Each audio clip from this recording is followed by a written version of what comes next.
¿Qué tal? Bienvenidos a Primer Plano. Pues otra vez el Partido Verde es noticia, qué raro. Y es que volvió a ocurrir dos cosas, serían dos los temas. Uno, el Tribunal Electoral le quitó facultades, determinó que el INE no puede seguir generando castigos al Partido Verde, porque se había contemplado, algo que se había estado manejando también como posibilidad, el INE contempló la posibilidad de castigar al Verde, ahora ya no con multas, porque está diciendo las multas no están haciendo su efecto disuasorio. Ahora vamos por un castigo mayor, que no es todavía quitar el registro, sino quitarle los espacios mediáticos en lo que resta de la elección, lo cual podría pegar efectivamente en la intención de voto del Verde. 6 consejeros estuvieron a favor de intentar eso, 5 que son los del bloque priista, en realidad son 4 del bloque priista más 1 adoptado, que ya son normalmente 5, estuvieron en contra. Pero hubo una mayoría que dijo, sí, hay que escalar los castigos porque las multas no están haciendo su efecto. Sin embargo, el tribunal dijo, no, ustedes no pueden castigar eso. Hay las opiniones de juristas y de conocedores de este tema de que está vulnerando la Constitución el tribunal, porque el INE sí está facultado para meter castigos que después pueden ser confirmados o no por el tribunal.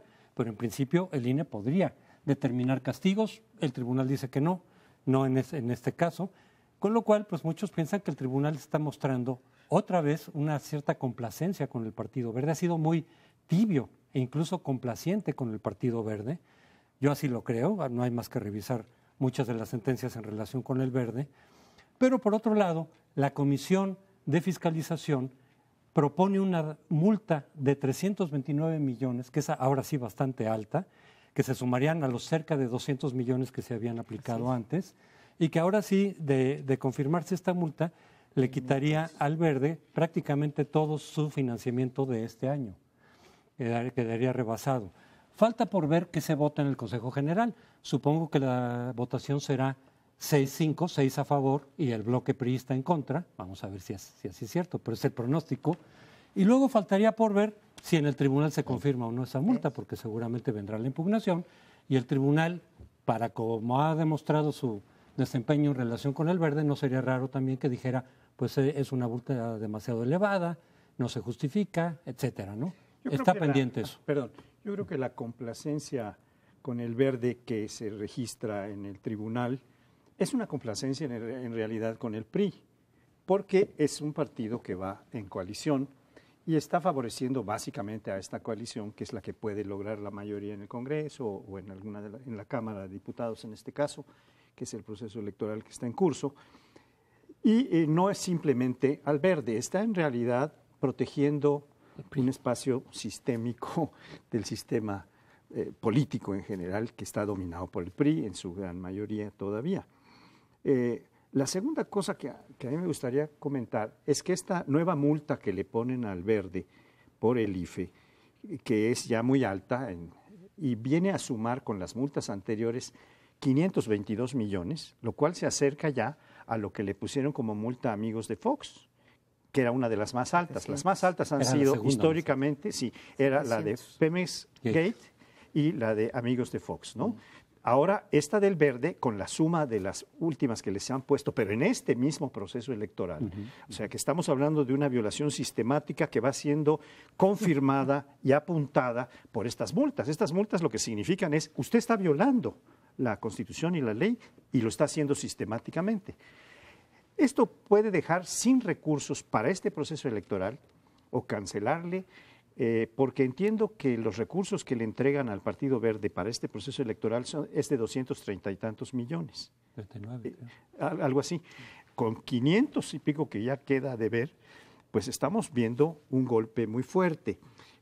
Yo creo que el INE ha tomado la decisión de no cancelar el registro, por las razones que ya aquí hemos discutido, etcétera, que expone Woldenberg y el propio Lorenzo Córdoba, etcétera. Yo creo que son malas razones, pero lo que está haciendo es dejarlo sin recursos para poder competir, lo cual puede tener un impacto muy fuerte, que no creo llegue a quitarle el derecho a permanecer en la escena con 3% de los votos, pero sí se lo puede bajar al 4 o 5, lo cual podría ser interesante. Qué bueno que mencionas las otras multas, las de amigos de Fox y la de Pemex Gate, porque queda claro, o sea, o reconfirmamos que las multas les hacen cosquillas a los partidos, o sea, que realmente no llevan a una, o si no cosquillas, cuando menos no llevan una conducta que disuada la ilegalidad, ¿no? Entonces, por eso persisten en ella.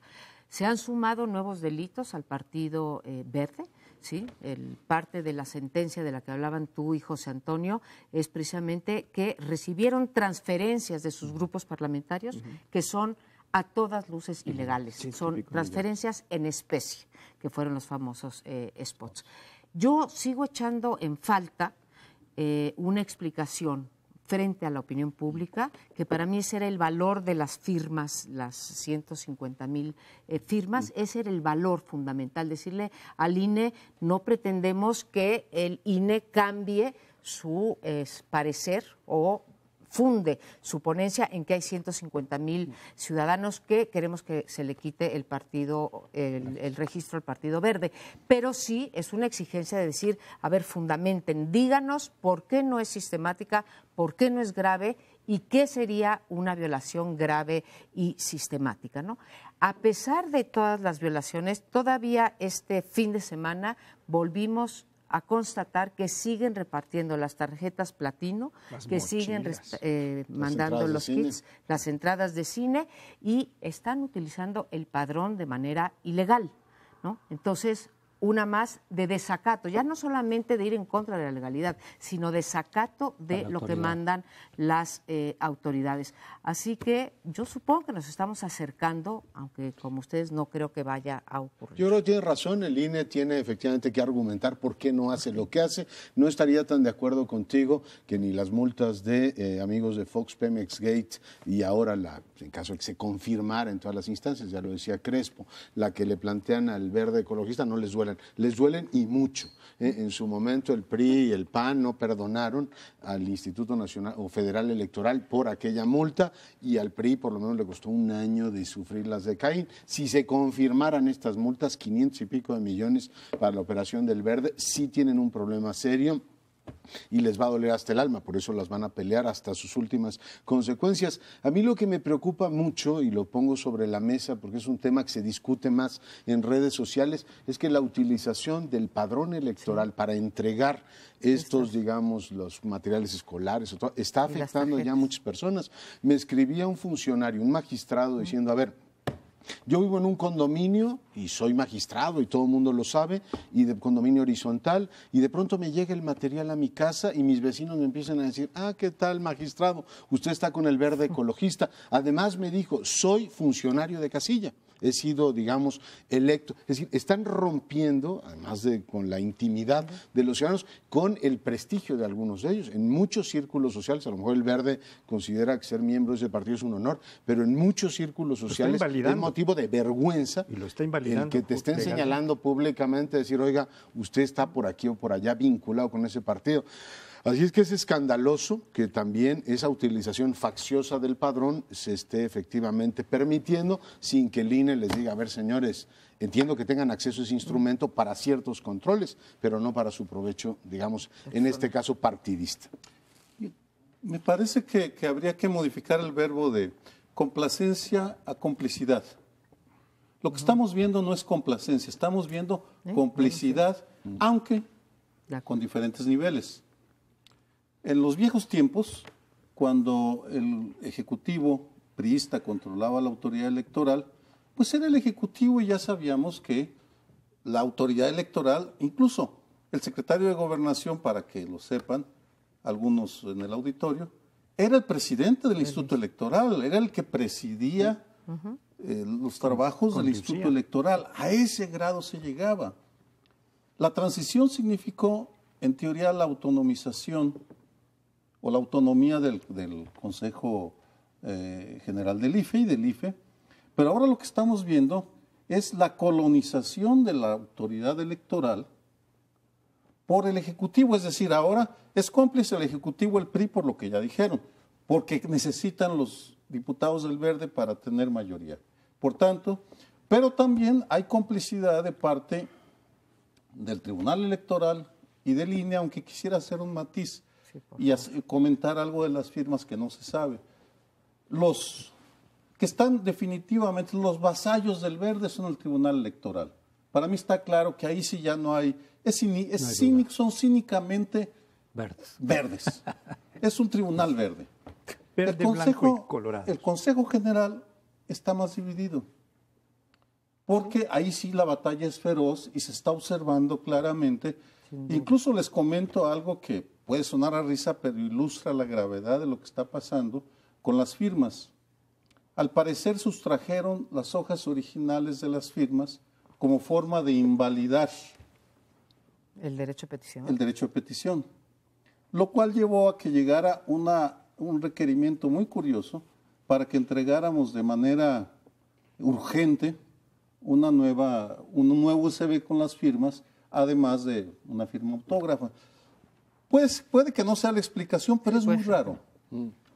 Según fuentes del Instituto Electoral, hubo alguien de los consejeros verdes que sustrajeron esos documentos, lo cual ilustraría la gravedad de lo que estamos viendo, que es la pelea al interior del instituto para preservar ese ejemplo extremo de corrupción.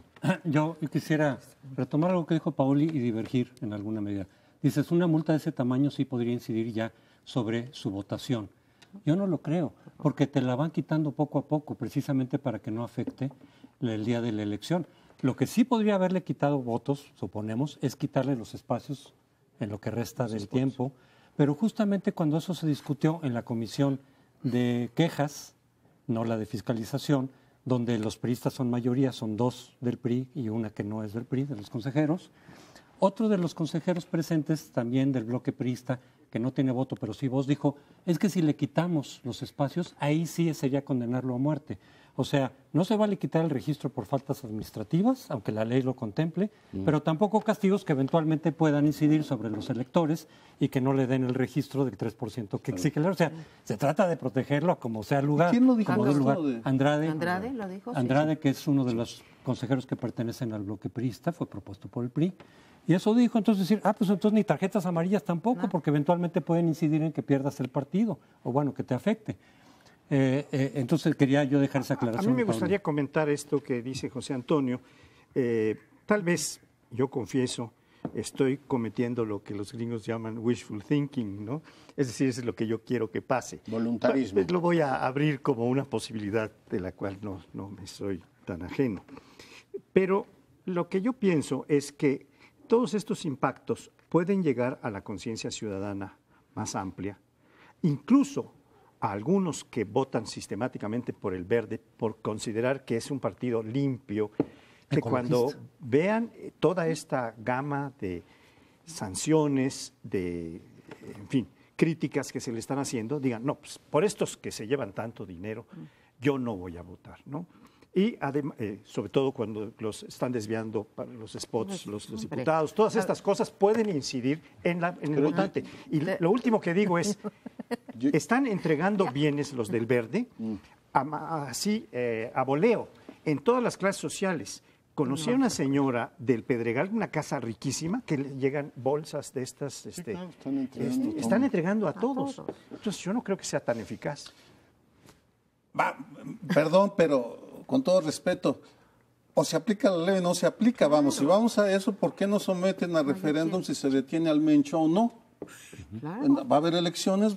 Mira, a mí lo que me parece absolutamente increíble, y no desde el voluntarismo, sino desde la lógica política, es cómo pretenden efectivamente ganar una mayoría absoluta, si la lógica es que el PRI y el Verde funcionen así, para quedar completamente deslegitimados ante la opinión pública. Ganar así, yo creo que para el gobierno y el presidente es infinitamente más costoso de lo que les podría redituar. Pero pues, poder es poder, pero yo creo que el mejor argumento en contra de lo que han venido diciendo Woldenberg o Jacqueline Pechard, gentes muy respetables de quitar el voto, que solamente nosotros les podemos quitar el voto, es lo que dijo el exconsejero Figueroa. A ver, si una gasolinera te vende litros, te lo dijo a ti, ¿no, Leonardo? Si te vende litros de 800 mililitros, el Estado la tiene que clausurar. Punto. No es que el consumidor ya no vaya ahí y entonces quiebre, ¿no? Entonces, pues que les quiten el registro. Estoy de acuerdo, pero se nos termina el tiempo. Los esperamos en el siguiente bloque. Ay, cómo quisiéramos comentar buenas noticias. pero no nos dejan tranquilos las noticias, por supuesto. Y en los últimos días nos enteramos de otro escándalo de corrupción, pero este sí, monumental y estructural, porque, como usted sabe, han llegado una gran cantidad de empresas extranjeras a nuestro país, algunas que han traído aportes en tecnología, en empleos de buena calidad, en fin, que sí, qué bueno que vinieron. Pero hay otras de dudoso prestigio, una en particular, OHL de España, que se ha hartado de ganar dinero y... No está tan harta, ¿eh? O sea, en México se han hartado de ganar dinero, perdóname. Sí, el 85% de sus ganancias vienen de México. Lo que yo digo es que no se ha cansado de ganar dinero. No, se han hartado. No. Sí, Todavía no se hartan. Muy buen punto. Aún no se hartan. Todavía no. Pero se difunden unas grabaciones que no han negado, en la cual se habla de una renegociación de una de esas autopistas carísimas que el Andrés de Oteiza, José Andrés de Oteiza, José Andrés de Oteiza, el jefe de OHL en México, es una empresa española, dice que lo que están haciendo es un fraude, porque están cobrando por algo que nunca van a hacer. Y esos contratos, todos, la mayoría tienen un destinatario, el Estado de México. Y el Estado de México de Peña Nieto y de Erubiel. Pues, ¿qué vamos a hacer ahora con esto? ¿Cómo? No han respondido, por supuesto, han escabullido el bulto, no hacen todo lo posible por no aclarar, pero el escándalo está servido no solo en México, sino en el mundo. Sí, no, han hecho malabares, ¿no? Primero han dicho, bueno, en realidad el contenido de las conversaciones sí es el que corresponde, pero está editado, entonces no necesariamente es precisa la secuencia, pero es bastante obvio, ¿no? Lo que hay son dos hechos fundamentales. Por un lado, un funcionario que está literalmente siendo sobornado, porque están arreglándole, además de una manera bastante cómica, unas vacaciones que se quiere ir, que no le toman, una cosa bastante patética. Además, el costo de las vacaciones es altísimo, son 5 días y van a costar 100 y pico de miles de pesos. Es decir, este tema de un soborno directo en detrimento del interés público, porque lo que está pidiendo es al mismo tiempo una autorización para subir la tarifa. Por cierto, revise usted cada vez que pasa por el viaducto Bicentenario, los segundos pisos, cuánto le descuentan de su dichoso TAC, porque eso es lo que está en juego en esto. Y le dice, tú sube la tarifa. El propio Oteiza dice, oye, pues eso lo vamos a cobrar creo que el 2030, acaba diciendo. Es decir, sí, les estamos vendiendo el pastel que va a ocurrir, que todavía no se cocina, que va a ocurrir en el 2030. Y la autorización del funcionario es, tú sube las tarifas, total, me vas a pagar mis vacaciones. Es una cosa absolutamente escandalosa. Obviamente ha tenido impacto.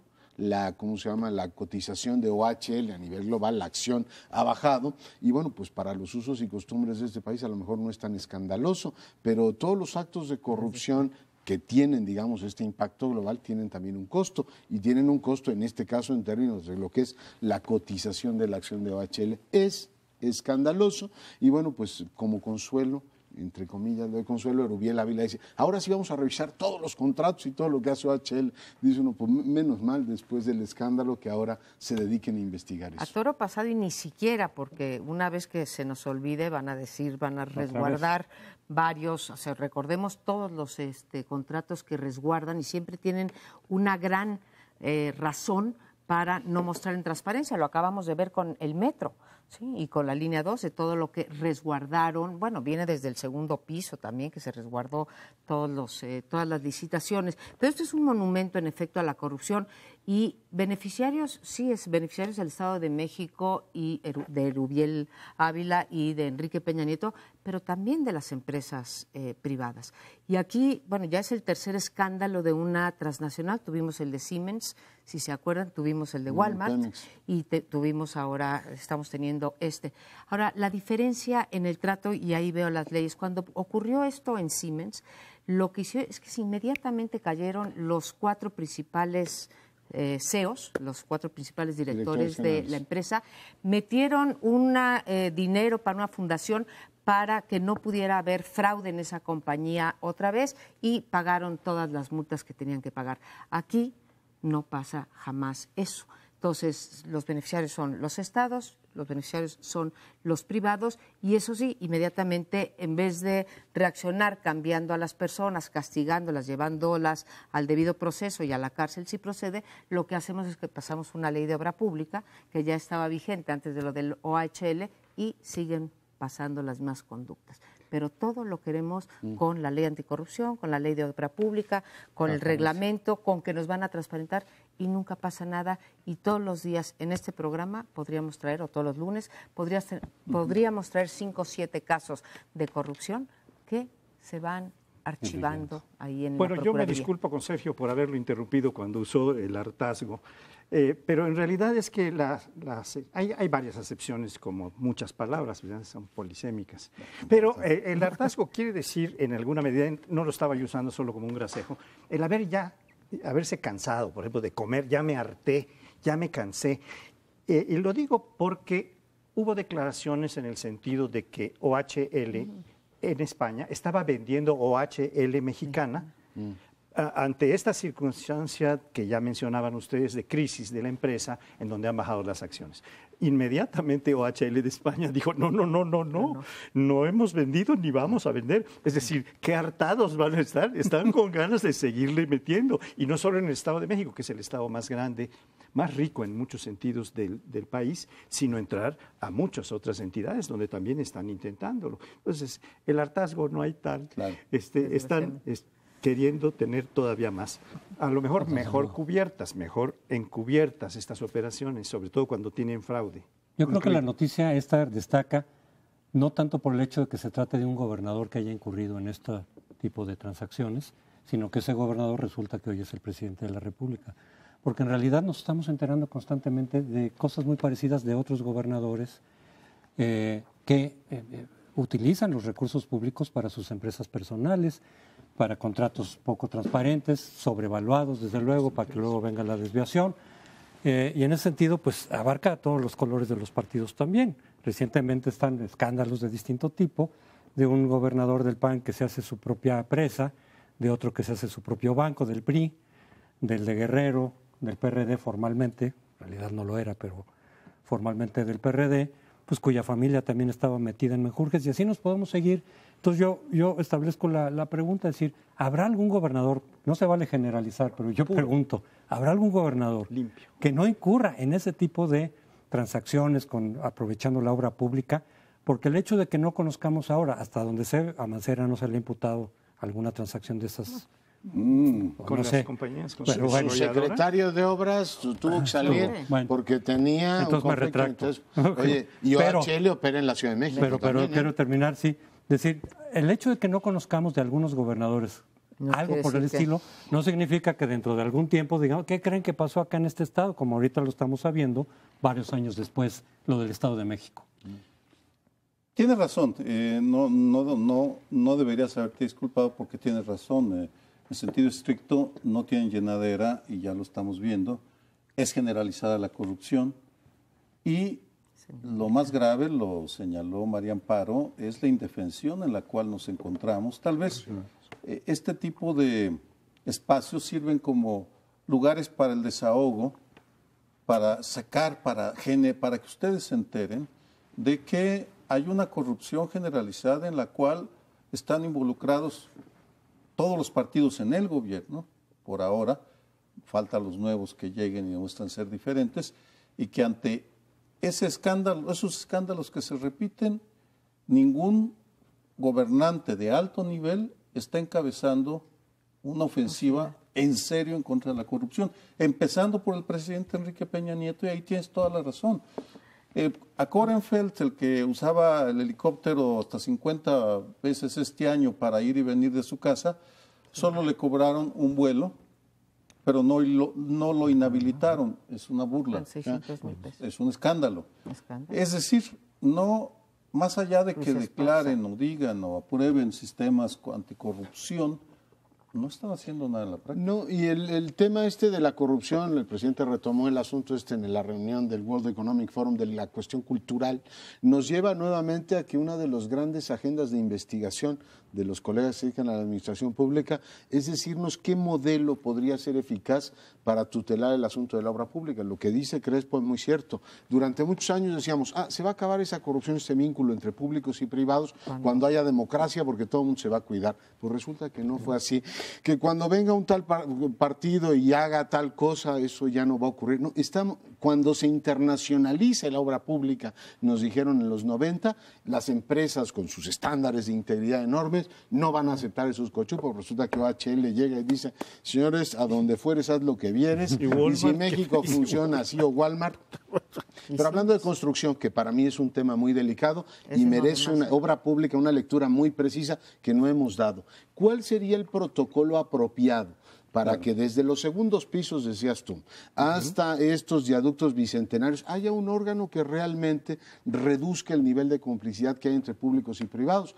Es un sector completamente corrupto porque tienes efectivamente un vínculo con un funcionario, en este caso le dices, tú me aceptas las tarifas al alza, yo te doy a ti un soborno. Subrayo, el tema del interés público desaparece ahí, pero aparte de quejarnos y aparte de todo lo demás, creo que nos hace falta discutir si un órgano técnico, un órgano, no sé cómo, lleve el tema de la construcción de infraestructura, porque son muchos años de contar exactamente la misma historia y de caer en el mismo pozo. Y la seguiremos contando porque fíjate que está atorada ahorita la ley de obra pública en donde lo que quieren hacer es cerrar las oportunidades de corrupción. Pero basta con que haya, en vez de 2, que sería el privado y el público, si metes un testigo social, que haya 3 coludidos para que esto siga avanzando. Es que falta las fases de implementación, es a lo que voy. Si no hay esa voluntad, ¿por qué de creerle yo al presidente Peña Nieto todos sus discursos sobre anticorrupción y decir que pasó la gran reforma estructural, que sí lo hizo, es una muy buena ley, cuando no veo ninguno, o sea, Korenfeld, no hace falta la ley para tumbar a Korenfeld o para Ruiz Esparza, falta voluntad política para arreglar esto como la tuvo Bachelet, ¿no? Que de repente hace una crisis de gabinete ante un problema menos endémico de la corrupción en Chile de lo que tenemos hoy en México, ¿no? Entonces, yo quiero insistir que no es, Leonardo, un problema de leyes, aunque necesitemos. Pero si cambiaran todos los ministros, leyes. Fue un acto valiente de Bachelet. ¿Sí? O sea, si nos dijeran ahora vamos a cambiar todo el gabinete, ¿cambiaría algo? No, es el modelo de la racionalidad del público-privado la que está fallando seriamente. Y los incentivos que tenemos, absolutamente de acuerdo. Lo que sí es evidente y tenemos evidencia es que en la medida en la cual la sociedad se involucra y protesta, hay la capacidad de frenar algunos casos en algunas ocasiones. Y la Ciudad de México es un ejemplo. Hay más derrotas que victorias, pero al menos sí se puede afirmar que la participación ciudadana sí tiene un efecto. Regresamos en unos segundos. Bueno, y seguimos en este programa con el tema de las encuestas electorales. Hoy tenemos 2 encuestas interesantes que son la de Ulises Beltrán, BGC, y también la de Roy Campos. No es que difieren en algunos partidos, pero no difieren enormemente, digamos, entre ellas, salvo en una cosa. Todas las encuestas que hasta el momento hemos visto colocan al PRI en el primer lugar, al PAN en el segundo lugar y al PRD en el tercero. Pero hay una diferencia entre la de Ulises Beltrán y el resto de los encuestadores con respecto al lugar que debe de ocupar el Partido Verde. Para Ulises Beltrán, el Partido Verde lleva el 4º lugar, para el resto de las encuestas lo lleva Morena, los dos con alrededor del 10% de la preferencia electoral. Lo más interesante desde mi punto de vista, y se los planteo aquí a mis compañeros, es las posibles alianzas que habrá en el próximo Congreso. Hoy publica Roy Campos cómo podría quedar, si la votación fuera como él dice, cómo podría quedar la distribución de los diputados en el Congreso. Y resulta que en sus escenarios en donde el PRI y el Verde tienen sus máximos, sí llegarían a la mayoría de 251 diputados, esta coalición gobernante. Yo les pregunto, según ustedes, o me pregunto, discuto aquí con ustedes, ¿qué significaría que el PRI se llevara esta mayoría en la Cámara de Diputados, dado que vienen, si no ya más reformas estructurales, creo que no vienen muchas reformas estructurales, si viene el presupuesto, por ejemplo? ¿Qué significa esto para el presidente de la República y su partido, poder tener desde hace 7 periodos que no tenemos un Congreso con un partido con mayoría? Yo quisiera contextualizar un poco este asunto, porque las encuestas a las que te refieres, María Amparo, se refieren a la Cámara de Diputados. Sí, nada más. Pero hay 17 elecciones estatales convergentes para el mismo día, 7 de junio. Es decir, vamos a tener un caleidoscopio de resultados en cuanto a lugares, porque en estados, por mencionar uno muy destacado, Nuevo León, en donde hay un candidato independiente, que es en donde está teniendo esta figura de candidatura independiente el mayor éxito hasta ahora, y algunos ya lo ven en primer lugar, va a haber una votación mucho más amplia. Se calcula que para diputados va a haber una votación como del 45, 47%, pero en estados como Nuevo León va a haber una elección con participación del 60% aproximadamente o más, porque están los municipios y está el candidato a gobernador que se está jugando. Entonces, sí habría que hacer para nuestro público una diferenciación de lo que pasa a nivel nacional, que es lo que ocurre en relación con las preferencias por diputados, con lo que puede estar pasando en cada uno de los estados, porque hay una variedad muy grande. Hay 9 gobiernos de los estados que están en juego y está habiendo una distinta condición en cada uno de ellos. Pero nada más, en la federal yo respondería a tu pregunta. Si efectivamente el bloque PRI-Verde gana la mayoría absoluta, con la forma en que está actuando el Verde, con esta sensación de impunidad y todo lo demás, va a ser uno de esos que llaman triunfos pírricos, porque toda la capacidad de operación, si lo que estás pensando es el presupuesto base cero,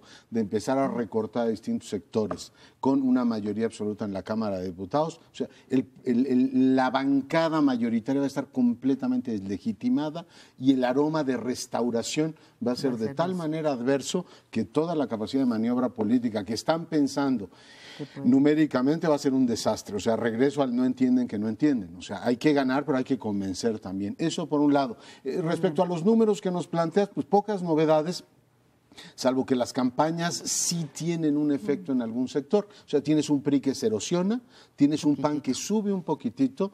Creo que en el segundo piso sí hay novedades. Un Verde que iba muy fuerte, estaban exactamente del mismo tamaño, el Verde, Morena y el PRD. Se estanca el Verde. Curioso que el spin doctor sea del Verde, el propio Ulises Beltrán, y en su encuesta se cae, pero bueno, lo dejo ahí como una anécdota. Lo que parece claro es que la tendencia del deterioro del PRD en las encuestas de inicio a las que tenemos ahora se detiene, y el crecimiento de Morena llega a un techo según las encuestas. Eso es lo que efectivamente puedo leer a partir de los datos que nos pones a consideración. Tomo el comentario que hace Leonardo para abordarlo desde una perspectiva más amplia. Hubo elecciones en Inglaterra que trajeron una sorpresa, el auge del nacionalismo escocés, e inmediatamente se está discutiendo la necesidad de reestructurar el sistema porque se reconoce que hay crisis. En España, el día de ayer, el periódico El País trae un suplemento muy grande que parte de la tesis: nuestro sistema democrático está en crisis. En México, ¿en dónde está la discusión de fondo sobre un sistema evidentemente en crisis? Porque suscribo la tesis de Leonardo en el siguiente sentido. Estoy entre la mayoría que no creemos en estas elecciones. Yo no creo en la legitimidad de estas elecciones, porque de acuerdo a la Declaración Universal de los Derechos Humanos, para que una elección sea auténtica tiene que ser libre y justa, creíble. Y lo que tenemos, al menos para mí, es una elección que no es creíble, porque los árbitros electorales están están cooptados por 2 partidos y el Ejecutivo, y por tanto no es una elección equitativa, punto. Y podrán hacer lo que quieran, pero para mí no es una elección equitativa y lo diré hoy, lo diré el 7 de junio y lo diré el 25 de junio y el 25 de diciembre, porque no me van a convencer a menos que empiecen a actuar, a combatir la corrupción sistémica de un sistema que no nos está representando los electores, sino unas burocracias partidistas que están defendiendo sus intereses y no los nuestros. Yo sigo pensando, a partir de las encuestas, suponiendo que sean más o menos correctas y que se refleje bien en el resultado, que paradójicamente todo el descontento que estamos viviendo ahora, que parece mayor que en otros años, quizá no se va a reflejar en las urnas, porque los partidos en conjunto van a tener una votación de 40-45%, a lo mejor más, por los estados que puedan elevar incluso la participación, con lo cual los partidos dirán, mira, en lugar de más abstención hubo menos abstención en tal caso, o la misma que hemos tenido en procesos intermedios. Sí. Y en ese sentido decir, entonces, ¿dónde se notó el descontento? Y en relación con el descontento en particular, porque hay dos niveles de descontento, claro, uno hacia todos los partidos y el sistema de partidos, y otros que hacen la diferenciación entre el descontento al gobierno actual, del PRI, con sus aliados, y el resto de los partidos. Claro. Pues quizá tampoco el descontento al gobierno se note si efectivamente logran mantener el PRI con sus aliados, la mayoría, que es un escenario no seguro, pero que podría ser. Y es que el voto del PRI, que se mantendría más o menos en los mismos términos que en 2012, según las encuestas, 32. Es como independiente. Mucha gente dice, bueno, pues está cayendo la popularidad del presidente Peña Nieto, pero los priistas es por otro lado. Puede ocurrir lo que sea, puede haber las acusaciones de corrupción. Es de hecho el voto duro de los partidos, que es lo más antidemocrático que hay. Si dicen, es que ir a las urnas a votar es lo democrático, pues depende, porque con esa actitud el voto duro es no castigar. No importa lo que hagan, yo voto por el mismo partido, me presente a los candidatos que sean, incurra en corrupción o no, tenga un pésimo desempeño económico, no importa, voto por el mismo partido. Eso es absolutamente lo contrario de la democracia. Pues bueno, eso pasa, José Antonio, en todos los países. Bueno. Si tú vas ahorita que dices Inglaterra, pues los conservadores tienen su voto duro y salvo cuestiones extremas, claro, cada eso quien no lo pone, hace democrático. No, pero cada quien pone su, pero no hemos inventado ningún otro método mejor que ese, ¿no? Ahora, hay sociedades que ponen su línea un poquito más allá o un poquito más acá de tolerancia a actos como los que estamos viendo de corrupción. Y yo compro totalmente el argumento de Leonardo Curcio en el sentido de pues la falta de legitimidad cuando pasen un presupuesto con estas cosas. E incluso Leonardo lo extremaría. A mí, sin ser ni antipriista, ni antiperredista, ni tampoco pro, ninguno de esos, yo diría que me preocupa que el PRI gane la mayoría porque creo que sería un partido que todavía se cerraría más en sus tendencias diciendo, ya ven, a los únicos que no les doy gusto es al Círculo Rojo. Pero pues la gente está votando por mí. Entonces creo que lo que haría es todavía endurecer más la postura del PRI con respecto a la tolerancia en la corrupción, por ejemplo, ¿sí? O concerrarse con respecto a una agenda pues más liberal o más de izquierda en ciertos temas sociales. Es decir, ¿saben qué? No me importa lo que dicen ustedes, ahí está el voto, yo saqué la mayoría en el Congreso. Entonces, esa es la parte que realmente me preocupa.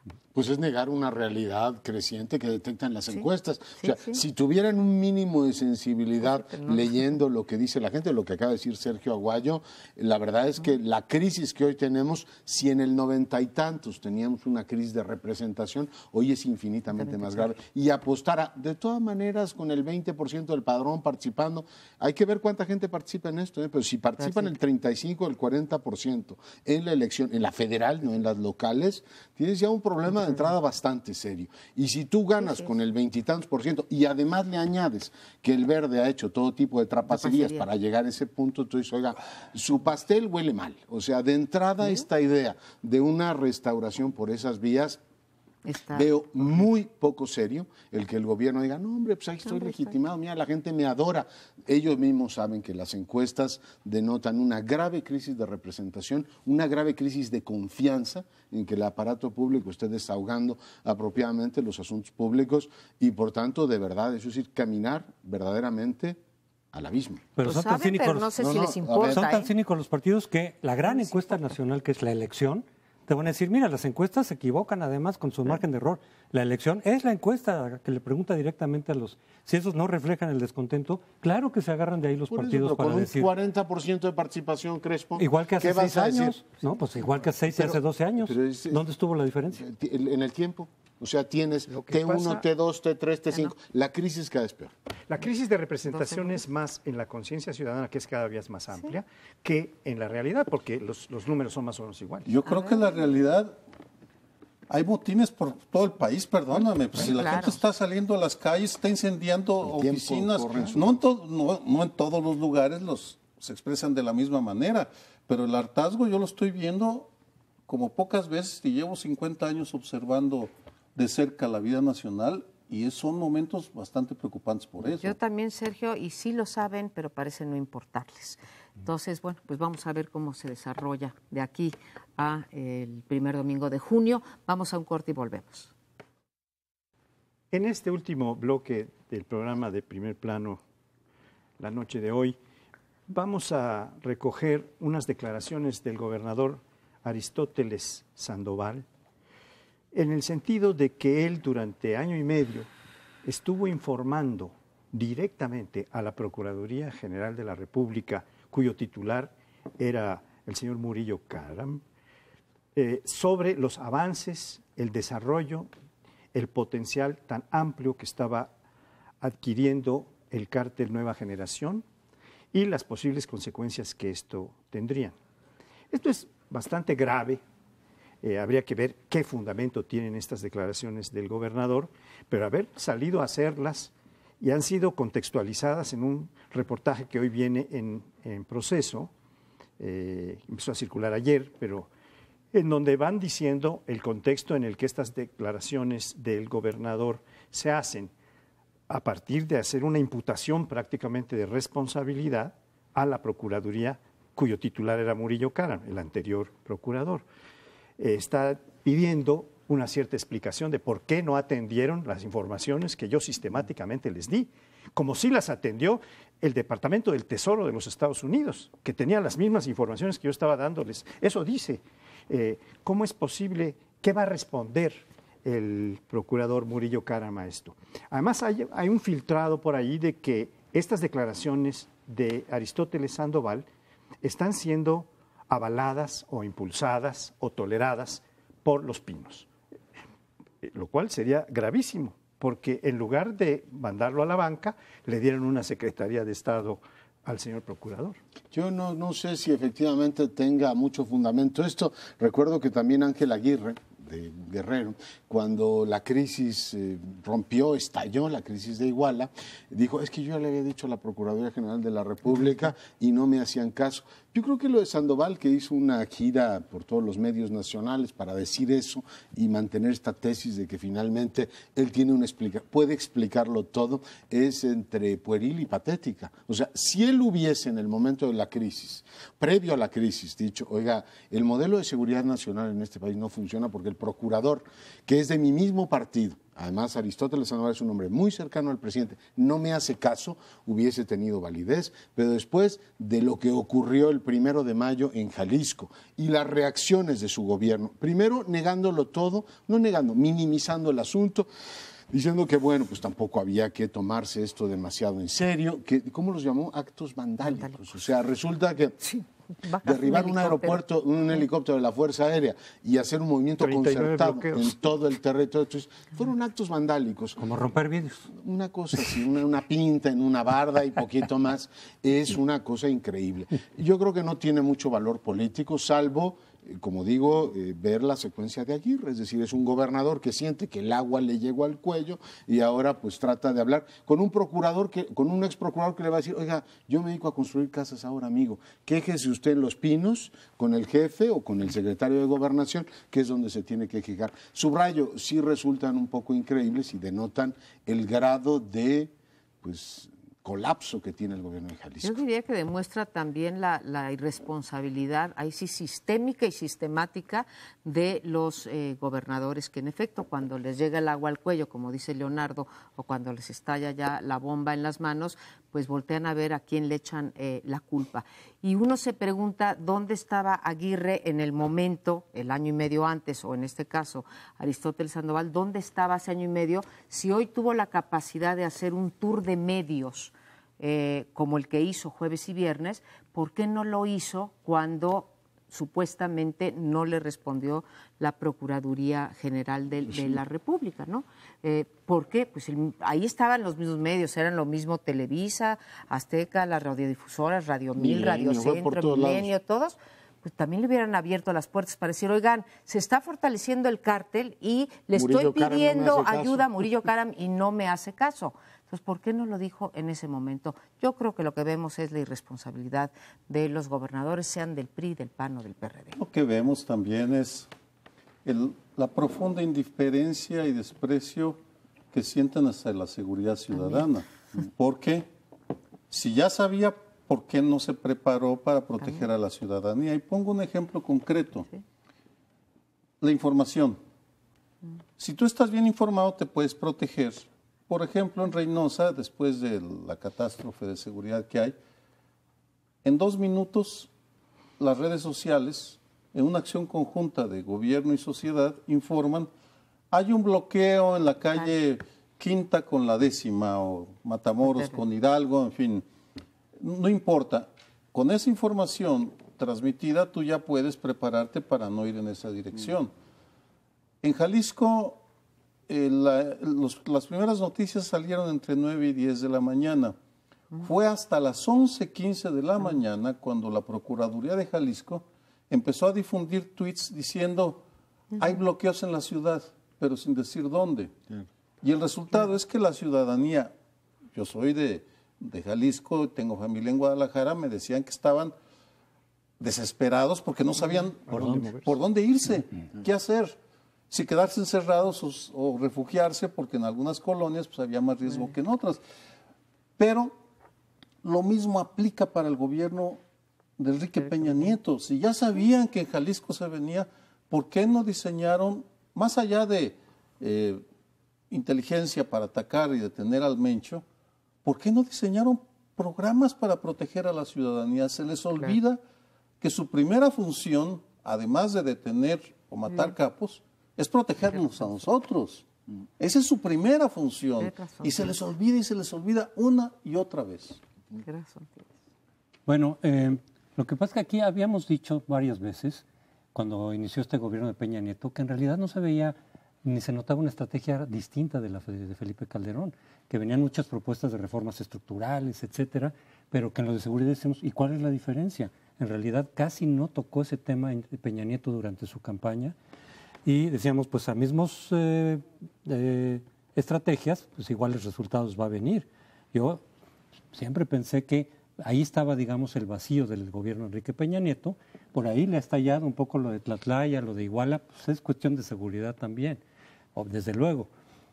Porque no pareciera que estuviera confirmando Peña Nieto con su actitud la presunción de Felipe Calderón de decir no hay otra estrategia. Pese a que muchos expertos dicen, sí, lo puedes administrar de otra manera, te puedes ir más sobre el dinero, el capturar capos lo único que va a hacer es que te genera más violencia, como ha ocurrido en varios casos, con lo cual cumples con la ley, digamos, está bien, pero le generas más problemas a la ciudadanía, que tendría que ser la prioridad en todo caso. Y yo creo que precisamente por el lado de seguridad es donde se le ha venido desbordando el gobierno de Peña Nieto. Bien, yo creo que vale la pena comparar lo que ha pasado con estas declaraciones o lo que está pasando con estas declaraciones del gobernador Aristóteles Sandoval con lo que ocurrió cuando Bejarano le llevó personalmente, según dijo el propio Bejarano, a Murillo Karam información sobre las connotaciones que tenía Abarca, que estaba desarrollando una relación con el crimen organizado, etcétera, y que había causado la muerte de uno de los militantes de la corriente del propio Bejarano. Pues ahí no pasó gran cosa. El procurador le dijo, pues presente usted la denuncia, presentamos la denuncia y ya no pasó nada.